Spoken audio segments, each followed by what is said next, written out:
বাবার নাম বিকাশ চন্দ্র বাহাদুর। বাড়ি হচ্ছে ঠাকুরের চক, বাগালি ইউনিয়ন। কি ঘটনাটা কি হয়েছে? ঘটনা আজকে আমি 9টার আগে আমি কলেজে রওনা হই। আমি কপোতাক্ষ কলেজে কম্পিউটার অপারেটর পদে চাকরি করি। ভ্যানে আমি রওনা হওয়ার পরে তরুণ বাহাদুরের ছেলে, তরুণ মণ্ডলের ছেলে তুর্য মণ্ডল, ও ওর বাড়ির সামনে ভ্যানের থেকে নামায়। নামিয়ে বলে যে এই তুই নাম ভ্যানের থেকে। আমি ওরে বলি যে কিছু বলবা? তখন বলে কি হ্যাঁ বলবো, তুই নাম। নেমে আমার হাত ধরে মানে হেডসেট দিয়ে ওখান থেকে টেনে নামানোর পর ও আমার ওইখানে একটা পুকুর মধ্যে ছিল, ওখানে ফেলাই দেওয়ার চেষ্টা করে। আমি ওখান থেকে উঠে আসার পরই আমার কানে বারবার আঘাত করে, এবং এখন আমি কানে মানে এখানে কিছু শুনছি না। হ্যাঁ, কান দিয়ে মানে কানে ব্যথা করছে প্রচন্ড। এর আগে গত বছর দম বন্ধ হয়ে যাচ্ছে।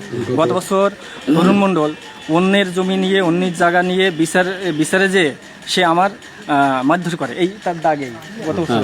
এবং তার গ্রামে তার টাকা থাকায় এবং গ্রামে কিছু লোক তার সহযোগিতা করার কারণে ওই সময় বেঁচে যায়। আমি কিছু ব্যবস্থা নিতে পারি না, বিচার পাননি। ও টাকার ক্ষমতা সবসময় এরকম সব জায়গায় বড় ধরনের বড় কথা, কটু কথা মানুষের নামে বলে বেড়ায়। এখন আপনি কি চাচ্ছেন? এখন এই যে প্রতিনিয়ত আমি তো ওর বাড়ির দিকেও ফিরে তাকাই না, ওই ঘটনার পরে ফিরেও দেখি না যে ওর বাড়ি কি। তা ও যে বারবার এই যে আমাকে দা নিয়ে, পরবর্তীতে যখন আমি ওখান থেকে পালিয়ে আসি, দা নিয়ে আমার মারতে এসে, বাড়ি থেকে দা বের করে নিয়েছি আজকে দা নিয়ে আমাকে মারতে আসছে।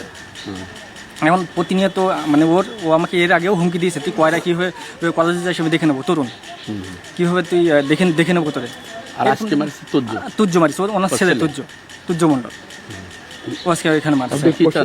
আমি ওর বিচার চাই, সুস্থ বিচার চাই। যে টাকা হলেই যে প্রভাব দিয়ে সবসময় এরকম গরিব মানুষের উপর বা যার অবলা মানুষের উপর এরকম নির্যাতন নিপীড়ন করবে সবসময়, এটা তো আসলে না হয় আমাদেরকে এখান থেকে, আমাদের গ্রাম থেকে তাড়িয়ে দিয়ে করা, আমরা গ্রাম থেকে চলে যাই। সেটা যদি ভালো হয় তার পক্ষে, তাহলে আমরা চলে যাই।